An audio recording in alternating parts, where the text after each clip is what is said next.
Halo adik-adik, pada video kali ini kakak akan membahas materi mengenai peralatan TIK, Teknologi Informasi dan Komunikasi. Peta konsep peralatan TIK. Yang pertama, terdapat contoh peralatan TIK, materi dasar komputer, dan komponen komputer. Contoh peralatan TIK seperti tablet, radio, handphone, netbook, televisi, komputer, ada juga telegraf, flash disk, MP4 player, kamera digital, facsimile, dan MP3 player. Kemudian lanjut ke materi komputer. Nah, di sini pada materi dasar komputer, kalian akan mempelajari mengenai pengertian komputer, fungsi komputer, manfaat komputer, generasi komputer, dan komponen komputer. Yang pertama, pengertian komputer. Komputer merupakan alat berupa hardware dan software yang digunakan untuk membantu dalam mengolah data menjadi informasi dan menyimpannya untuk ditampilkan di lain waktu. Informasi yang dihasilkan komputer dapat berupa tulisan, gambar, suara, video, dan animasi.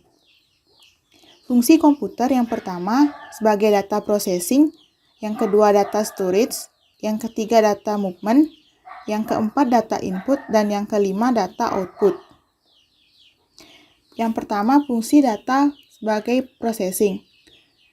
Salah satu fungsi utama komputer adalah untuk melakukan pengolahan data, sehingga menghasilkan output yaitu berupa informasi.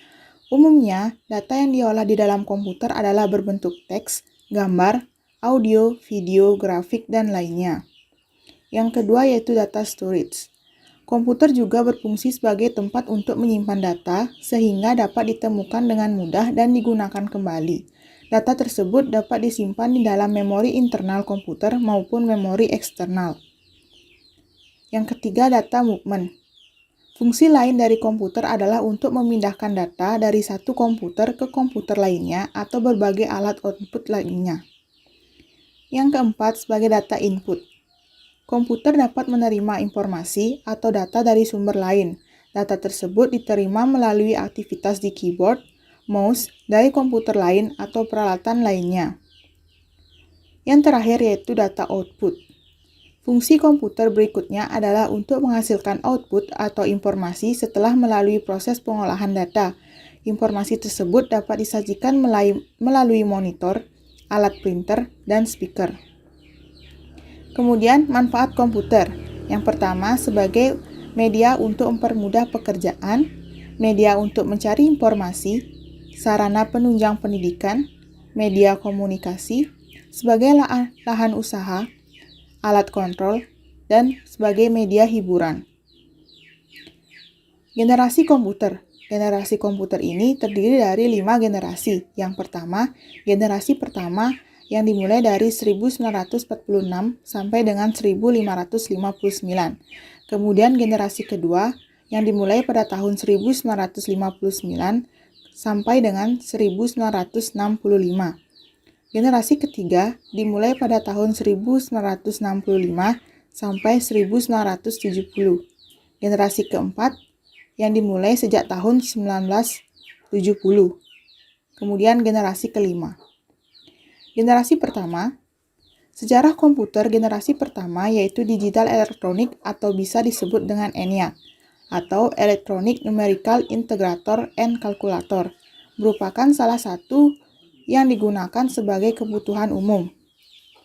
Ciri-ciri komputer generasi pertama adalah ukuran fisik hardware komputer lebih besar, memerlukan ruang yang luas, kemudian programnya hanya bisa dibuat menggunakan bahasa mesin, kemudian membutuhkan daya listrik yang besar, suhunya cepat panas sehingga diperlukan pendingin, daya simpannya kecil dan prosesnya kurang cepat. Generasi kedua. Perubahan dalam penemuan penting telah terjadi di generasi kedua, yaitu transistor, alat canggih yang mampu memaksimalkan kinerja komputer hanya dengan ukuran yang sangat kecil. Salah satu contoh penting komputer pada masa ini yaitu jenis IBM 1401 yang telah diterima secara luas di kalangan industri. Pada tahun 1965, hampir seluruh bisnis-bisnis besar menggunakan komputer generasi kedua dalam memproses informasi keuangan bisnis. Ciri-ciri komputer generasi kedua adalah kapasitas memori utama telah dikembangkan dari magnetic core storage, memakai simpanan dari luar yang berupa magnetic tape dan magnetic disk. Kemampuan dalam melakukan proses real-time dan real sharing. Ukuran fisiknya sudah lebih kecil jika dibandingkan dengan komputer generasi pertama. Kemudian, proses operasi sudah lebih cepat, yaitu bisa melakukan jutaan operasi per detik. Kemudian, kebutuhan terhadap daya listrik lebih kecil. Generasi ketiga. Komputer generasi ketiga adalah perkembangan yang melalui tahap yang sangat pesat dari perkembangan komputer yang ada. Komputer generasi ketiga muncul sejak era 1964 sampai dengan 1970-an.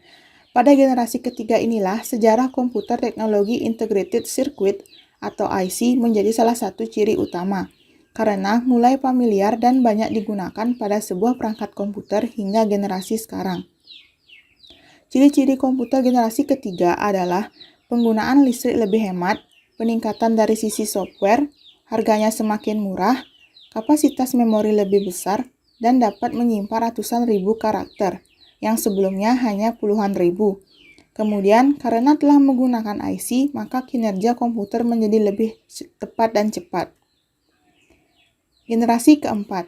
Pada generasi keempat, komputer sudah mulai menggunakan chip IC, kemudian baru mulai dikembangkan lagi oleh perusahaan Very Large Scale Integration untuk mencoba mengerjakan pengembangan tersebut sejak tahun 1980-an. Alhasil, satu chip tunggal mampu menampung ribuan komponen. Sejak tahun 1970-an, muncul dua perkembangan yang dianggap sebagai komputer generasi 4. Yang pertama, penggunaan Large Scale Integration atau LSI yang bisa disebut dengan nama Bipolar Large Scale Integration. Ciri-ciri komputer generasi keempat adalah menggunakan LSI atau Large Scale Integration. Kemudian dikembangkan komputer mikro yang sudah menggunakan semikonduktor dan mikroprosesor yang berbentuk chip untuk memori komputer. Generasi kelima.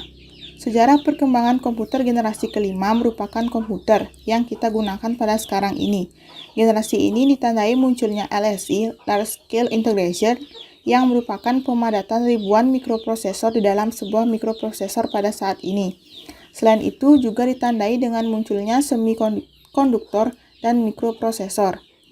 Ciri-ciri komputer generasi kelima adalah masih menggunakan teknologi LSI yang tentu saja memiliki banyak pengembangan, fitur-fitur yang semakin banyak, dan pemrosesan informasi yang jauh lebih cepat. Komponen komputer yang terdiri dari perangkat masukan atau input device, perangkat keluaran atau output device, komponen proses, processing device, komponen penyimpanan, storage device, dan komponen tambahan. Perangkat masukan. Komponen ini merupakan komponen hardware yang memiliki fungsi sebagai tugas perintah berbagai tugas yang diberikan pada komputer. Beberapa komponen input tersebut diantaranya keyboard, mouse, barcode scanner, webcam,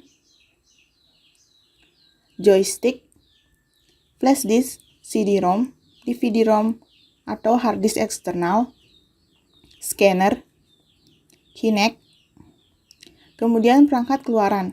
Perangkat keluaran adalah komponen yang memiliki fungsi untuk menampilkan informasi dari perintah yang telah diproses oleh komputer, seperti monitor, proyektor, headphone, printer,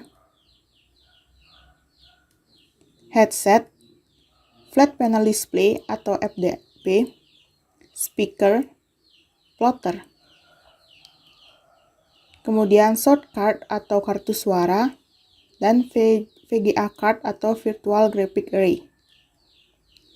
Selanjutnya yang ketiga, komponen proses. Komponen ini memiliki fungsi untuk mengolah data atau memproses perintah yang diberikan oleh brainware yang kemudian ditampilkan pada komponen output, seperti prosesor, Central Processing Unit, power supply, RAM, motherboard. Kemudian komponen penyimpanan. memiliki fungsi sebagai penyimpan berbagai macam data digital, yang tujuannya agar data yang tersedia bisa disimpan dalam waktu tertentu sehingga bila suatu saat data tersebut dibutuhkan bisa dibuka kembali. Seperti hard disk, flash disk, solid state disk atau SSD, optical drive. Sekian penjelasan pada materi peralatan TIK. Terima kasih dan sampai jumpa pada video selanjutnya.